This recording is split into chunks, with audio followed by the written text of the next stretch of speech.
The church bells rang in Atlanta that spring afternoon, echoing through the air like a promise. Dan Phillips stood tall at the altar, his heart pounding as he watched Tasha walk down the aisle. Her white gown shimmered beneath the soft light, and her eyes carried both joy and fear.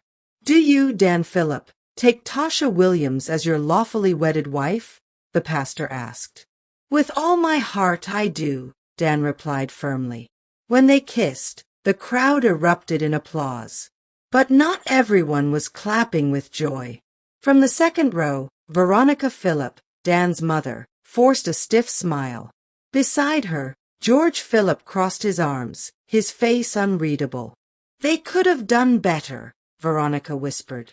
George's jaw tightened. He should have married into influence, not into struggle. Tasha noticed their cold stares even as she danced with Dan that evening. She smiled bravely, but inside, she already knew. Her new family didn't want her. 2 months later, Dan took Tasha to his parents' mansion for Sunday dinner. The dining table stretched long, with silverware polished until it glistened. Veronica sat at the head, poised like royalty. "So, Tasha," Veronica began, slicing her steak, "how's the little clinic work?" "It's fulfilling," Tasha answered politely. "I love helping patients." "Fulfillment doesn't pay bills," George muttered. Dan slammed his fork down. "Dad, she's saving lives. Respect that." The room fell into silence. Tasha lowered her eyes, humiliated. Later in the car, she whispered, "Why do they hate me so much?" Dan squeezed her hand. "Because they don't know you. But I do. And I'd choose you again 1,000 times. She smiled, but tears stung her eyes. One evening, Dan stopped by his parents' house unannounced. As he walked up the stairs, he froze at the sound of his parents' voices behind a closed door. "He's wasting his life with her," George said harshly. "She's not worthy of the Phillip name," Veronica added. "We invested too much in Dan's future to let him throw it away." "And if she gets pregnant," George snapped, "then we'll be stuck with her forever." Dan gripped the railing until his knuckles turned white. His parents weren't just disapproving, they were plotting. That night, he lay beside Tasha in their apartment, staring at the ceiling. She was fast asleep, her face peaceful. He brushed a hand over her hair and whispered, "They'll never take you from me." But doubt had crept into his chest like poison. The next week, Veronica showed up at the clinic where Tasha worked. She wore a designer suit and heels that clicked against the floor as if announcing her superiority. "Tasha," she said coolly, "step outside. We need to talk." Confused, Tasha followed her into the parking lot. Veronica didn't waste time. "Listen carefully. You will never be enough for my son. He deserves someone who can elevate him. You're a burden, not a blessing." Tasha's lips trembled. "I love Dan. I'm not after his money." Veronica leaned closer, her perfume sharp. "Love fades. And when it does, what will you give him? Nothing." With that, she walked away, leaving Tasha in tears. That night, Tasha said nothing to Dan. But inside, a fear began to grow. What if Veronica was right? The tension boiled over one rainy evening. Tasha sat on the couch, silent, her hands twisting nervously. Dan noticed. "What's wrong?" he asked. She hesitated, then blurted out, "Your mother came to the clinic." Dan stiffened. "What did she say?" "That I'll never be good enough. That I'm dragging you down." Dan clenched his fists. "That's it. I'm done being polite. I don't care if she's my mother. I won't let her insult you again." Tasha's eyes filled with tears.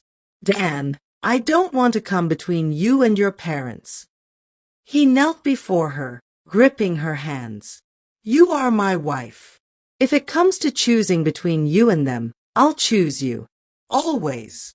The storm raged outside, thunder echoing through the sky. But inside their apartment, a storm of another kind was just beginning, one that would test love, loyalty, and the price of marriage. It was a Saturday afternoon when Veronica appeared at their apartment unannounced. Dan was at work, leaving Tasha alone. The knock was sharp, impatient. When Tasha opened the door, Veronica walked in without waiting for an invitation. She sat on the couch, crossed her legs, and pulled out a sleek black checkbook.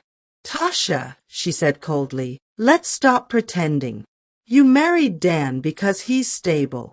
But you and I both know you can't give him the future he deserves." Tasha's eyes narrowed. "That's not true. I love him." Veronica gave a bitter laugh. "Everyone loves, until bills pile up. Here's your chance."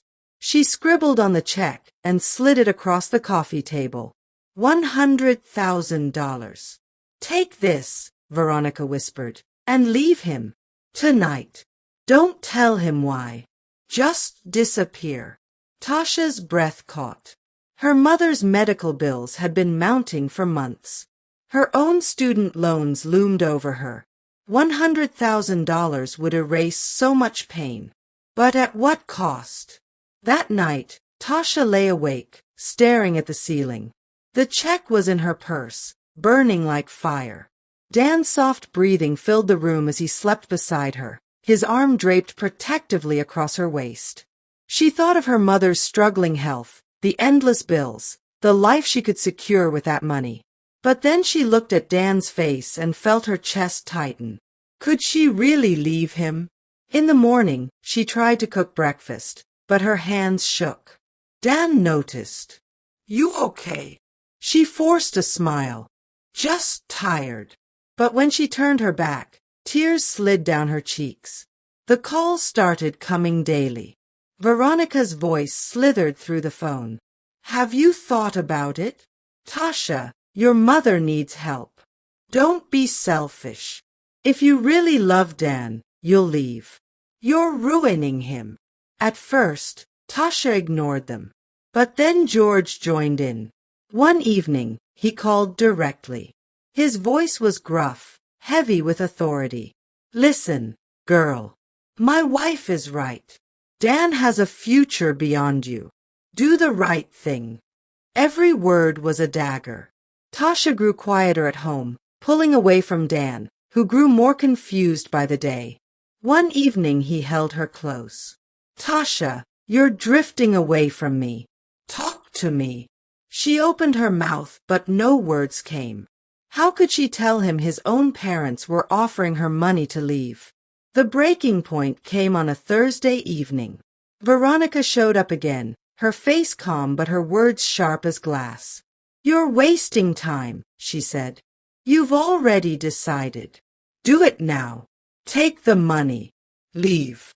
Tasha broke down crying. "Why are you doing this to us?" Veronica leaned closer. "Because I love my son. And sometimes love means saving him from himself." The next morning, Tasha packed a small bag. She kissed Dan's forehead as he slept, her tears soaking into his pillow. She scribbled a note with trembling hands. "I'm sorry. I can't do this anymore." And then she was gone. Dan woke up to silence. The kitchen was empty, her favorite mug missing. Her clothes were gone from the closet. Panic surged through his chest as he spotted the note on the nightstand. His hands shook as he read it. "I can't do this anymore." "No," he whispered. He called her phone. No answer. He drove to her mother's house. Nothing. Friends claimed they hadn't seen her. By evening, Dan sat on the floor of their apartment, the note crumpled in his fist, tears running down his face. When he finally told his parents, George simply said, "Son, some women aren't built to last." "And Veronica," she smiled faintly. "It's for the best, Dan." But deep inside, Dan felt something was terribly wrong. In the privacy of their mansion, George poured himself a glass of whiskey. He leaned back in his leather chair, satisfied. "She's gone," he said, almost proudly. Veronica smiled as she adjusted her pearl necklace. I told you she'd take the money. No woman like her could resist. It was only a matter of time. George chuckled. Now Dan can finally marry into a family that matters. But neither of them realized that their so-called victory had left their son broken, wandering through nights filled with questions and pain.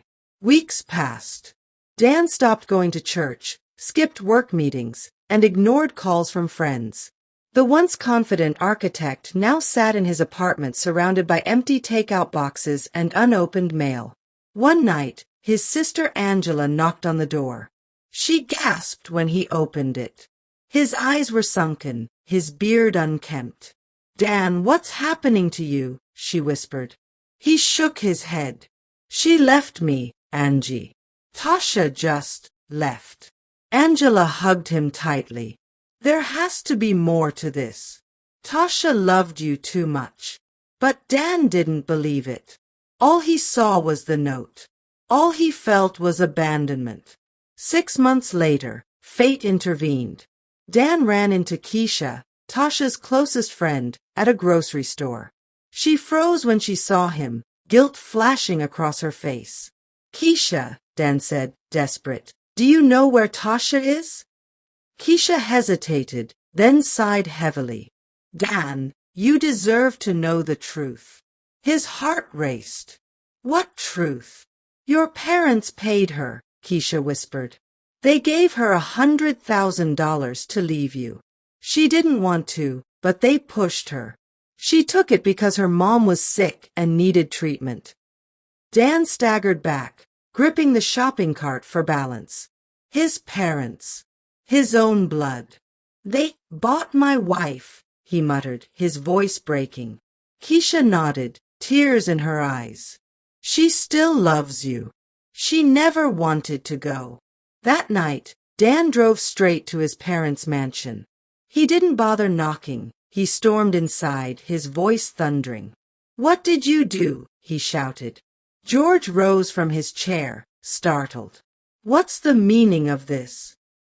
You paid her, Dan roared. You paid Tasha to leave me. Veronica stood calmly, unashamed. We saved you, Dan. That woman was beneath you. We protected your future. Dan's fists trembled. No, you destroyed it. You destroyed me. George slammed his glass down. Watch your tone, boy. But Dan's eyes burned with fury. You're not my parents anymore. You're strangers who betrayed me. He stormed out, vowing never to forgive them. 4 days, Dan couldn't sleep. All he could think of was finding Tasha.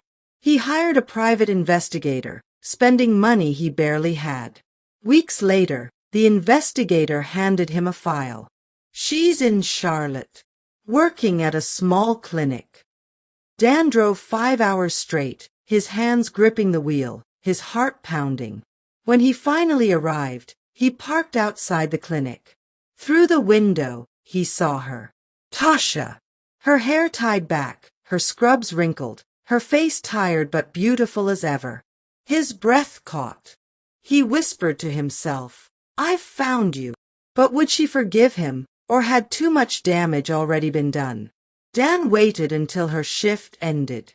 The sun was setting when Tasha stepped out of the clinic, carrying a worn handbag and looking exhausted. She froze the moment her eyes met his. Dan! She whispered, her voice trembling. He stepped closer, his heart in his throat. Tasha! Why? Tears welled in her eyes. I didn't want you to find me. But I had to, he said, his voice breaking. I couldn't live without knowing. For a long moment, they just stood there, caught between pain and love. Finally, she turned away. You shouldn't be here. But Dan wouldn't let go. Then tell me to my face that you don't love me anymore. She couldn't. Her silence was his answer. They met at a quiet cafe the next morning. Dan leaned forward, desperate. Tasha, I need the truth. Her hands shook as she stirred her coffee. Your parents came to me. They said I wasn't good enough for you. They offered me money, $100,000. Dan's chest tightened. And you took it? She nodded, tears sliding down her cheeks. My mom's treatments. I was drowning, Dan. I thought if I left, you'd be free to have the life they wanted for you. He grabbed her hands, his own eyes wet. You don't get it, do you? You were my life. Without you, I was nothing. The cafe grew quiet as other customers noticed their tears, but Dan didn't care. For the first time in months, he felt alive again, because now he knew she still loved him. That night, they walked together along the quiet streets of Charlotte. Dan stopped under a streetlight and took her hands firmly. Come home with me. Dan, she hesitated. He shook his head. No more running. No more hiding. They don't own us. They don't get to decide our love. But your parents. My parents made their choice, he interrupted. Now I'm making mine. I choose you. Always you. She looked into his eyes, searching for doubt. There was none. Slowly, she nodded. Okay, let's go home. And just like that, they decided to fight back, together. The following week, Dan and Tasha walked hand in hand into his parents' mansion. The air was thick with tension. George sat at the head of the dining table, Veronica beside him, her face tight. Son, George said coolly, you've made a mistake bringing her here. Dan stood tall. No, the mistake was yours. You tried to buy my marriage, my happiness, my life. Well, guess what? You failed. Veronica's eyes flashed. If you choose her, you lose us. Dan's voice rose. Then so be it. Because I'd rather lose you than lose her again. The room fell silent. Tasha's hand squeezed his tightly under the table. That night, Dan walked out with his wife, leaving behind his parents' wealth, status, and name. It wasn't easy. His father cut him off financially. His mother spread rumors in their church community. But Dan didn't flinch. He moved into a modest apartment with Tasha, starting over from scratch. They worked long hours, she at the clinic, he taking smaller architecture projects. Some nights they went to bed with little more than ramen noodles. But they were together, and that made it bearable. One evening, while sitting on the floor eating dinner, Dan looked at her and smiled. They thought money could buy us apart. But look at us, we're still here. Tasha leaned her head on his shoulder. Because love can't be bought. The battle with his parents wasn't over, but Dan had already won the most important fight, choosing his wife over everything else.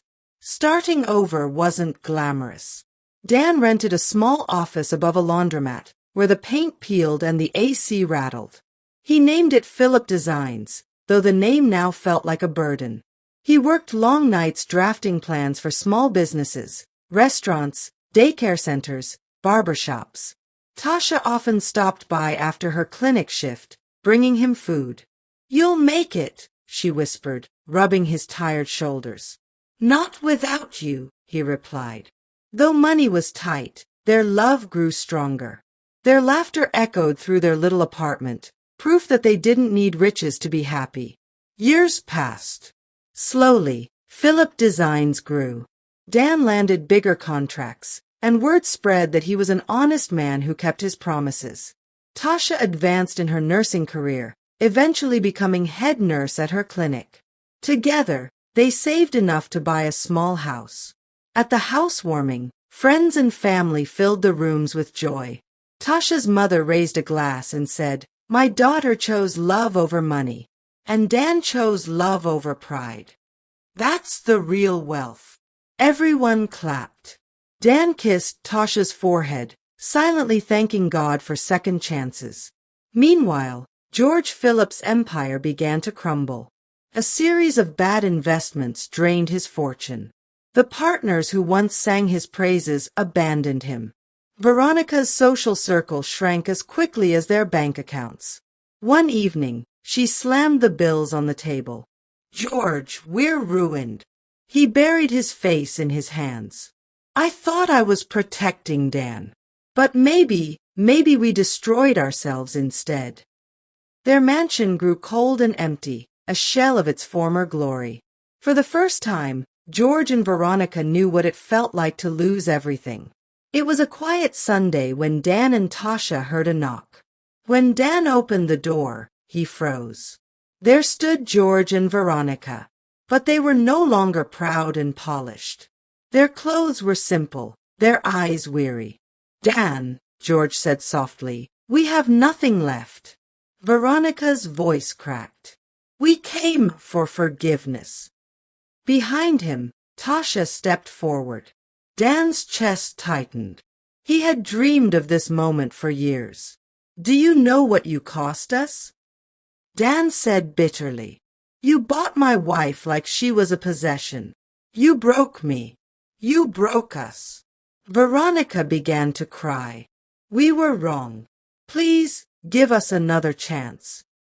Dan stood silent for a long moment. Then he said quietly, I will forgive you, but I will never forget. And you will never control us again. Tasha slipped her hand into his, and together they faced the broken figures before them. You paid $100,000 to tear us apart, Dan continued, but all you did was show us how priceless love really is. George lowered his head. Veronica wiped her tears. And Dan shut the door, not in hatred, but in freedom. Inside their warm, modest home, Dan kissed Tasha's forehead. They tried to put a price on love, he whispered.